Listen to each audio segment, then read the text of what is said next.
Bonjour mon frère, bonjour ma sœur. La joie est grande de nous retrouver encore en ce jour dans le cadre de la méditation de la parole de Dieu. Nous méditons pour connaître les pensées de Dieu sur notre vie. Nous méditons pour connaître la volonté de Dieu, ce qui est parfait. Alors, avant de commencer, nous lisons d'abord un verset qui parle de l'importance de la parole. Nous sommes dans le livre d'Éphésiens. Nous allons lire à partir du verset 14. La parole de Dieu dit « Tenez donc ferme, ayez à vos reins la vérité pour ceinture. » La vérité pour ceinture, c'est la parole de Dieu qui est la vérité. Revêtez la cuirasse de la justice. La cuirasse de la justice, c'est toujours la parole de Dieu. Mettez pour chaussure à vos pieds le zèle que donne l'évangile de la paix. La foi vient de ce qu'on entend. Ce qu'on entend vient de la parole de Dieu.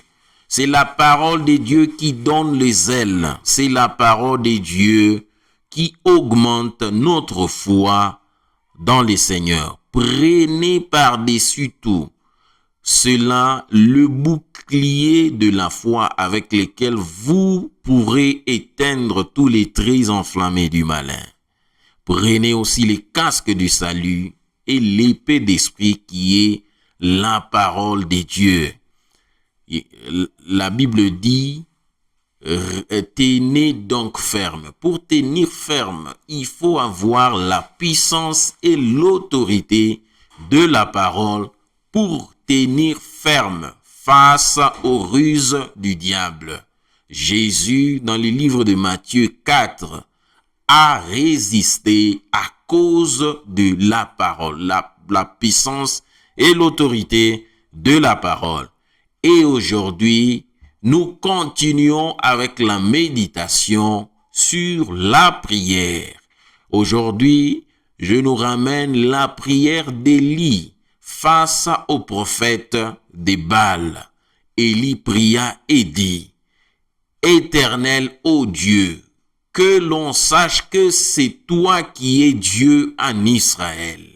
Réponds-moi afin que ce peuple connaisse que tu es Dieu. » Jésus dira, lorsque vous prierez, vous direz, « Que ton nom soit sanctifié, que ton règne vienne. » Élie disait, « Que l'on sache que tu es Dieu. » En outre, c'est-à-dire que ton règne vienne. Que Dieu, que ce peuple connaisse que tu es Dieu. Alors, Élie a prié selon la volonté de Dieu. Voilà pourquoi il eut ces miracles.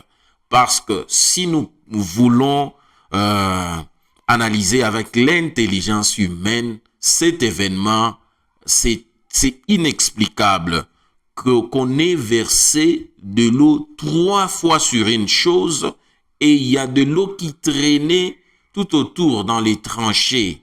Mais la parole de Dieu nous dit que le feu de Dieu tomba, consuma l'holocauste, consuma le bois, consuma les pierres, même la terre, malgré qu'il y avait de l'eau.